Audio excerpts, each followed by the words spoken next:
മാലിന്യവാഹിനിയായി ഏലപ്പാറ 6 ജൈവ അജൈവ മാലിന്യങ്ങൾ ആറ്റിലേക്ക് വ്യാപകമായാണ് നിക്ഷേപിച്ചിരിക്കുന്നത്.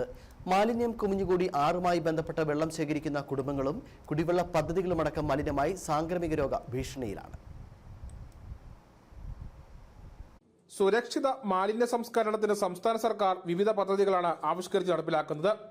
എന്നാൽ ആളുകൾ മാലിന്യ സംസ്കരണത്തിന്റെ ആവശ്യകത വേണ്ടവിധം മനസ്സിലാക്കുന്നില്ല എന്നതിന്റെ ഉദാഹരണമാണ് ഏലപ്പാറ ടൗൺ മധ്യത്തിലൂടെ ഒഴുകുന്ന ആറ്റിലെ കാഴ്ചകൾ. മാലിന്യം വലിയ തോതിൽ നിക്ഷേപിച്ചിരിക്കുകയാണ് ഇവിടെ.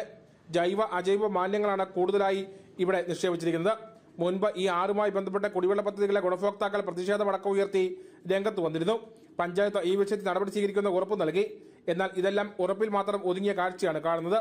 വഴി ഒഴുകുന്ന തോടിന്റെ ഇരുവശങ്ങളിലും മാലിന്യ കൂമ്പാരം കൊണ്ട് നിറഞ്ഞിരിക്കുകയാണ്. ഈ വെള്ളമാണ് 3-ാം മൈലിലും 4-ാം മൈലിലും കുടിവെള്ളമായിട്ട് ഉപയോഗിക്കുന്നത്. ഇവിടുന്ന് ഇടുന്ന എല്ലാ വേസ്റ്റുകളും കൊണ്ട് തള്ളുന്ന ഈ ഭാഗത്താണ്. ഇതുമൂലം ഉണ്ടാകുന്ന മാരക രോഗങ്ങൾ നമുക്ക് ഉൾക്കൊള്ളാൻ പറ്റാത്ത അവസ്ഥയിലേക്കാണ് നീങ്ങിക്കൊണ്ടിരിക്കുന്നത്.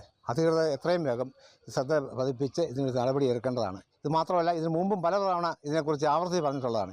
ഇതുവരെ ഒരു ചെറുവിരൽ പോലും അനക്കാൻ ആരും തയ്യാറായിട്ടില്ല. ഇനി അങ്ങനെ പോയി കഴിഞ്ഞാൽ ഇവിടെ ഉണ്ടാകുന്ന എന്തെങ്കിലും ഭവിഷ്യത്തിന് ഉത്തരം പറയേണ്ടത് അവരായിരിക്കും.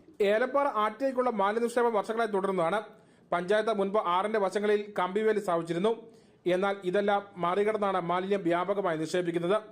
നിലവിൽ ഈ ആറ്റിലെ വെള്ളം ഒഴുകിച്ചെല്ലുന്ന ചിന്നാറ്റിലേക്കും തുടർന്ന് പെരിയാറ്റിലേക്കുമാണ്. ഇവിടെയെല്ലാം 6നെ ആശ്രയിച്ചുള്ള കുടിവെള്ള പദ്ധതികളുമുണ്ട്. കൂടാതെ 6 കടന്നു പോകുന്ന ഭാഗങ്ങളിൽ തീർത്ത് താമസിക്കുന്നവർ അലക്കുന്നതിനും കുളിക്കുന്നതിനും ഈ ജലം ഉപയോഗിക്കുന്നതുമാണ്. ഇവർക്കെല്ലാം രോഗഭീഷണി ഉണ്ടാകാനുള്ള സാധ്യതയും ഏറെയാണ്. പഞ്ചായത്തിന്റെ നേതൃത്വത്തിൽ മാലിന്യ നിക്ഷേപം തടയാൻ അടിയന്തര നടപടി സ്വീകരിക്കണമെന്ന ആവശ്യമാണ് ഉയരുന്നത്.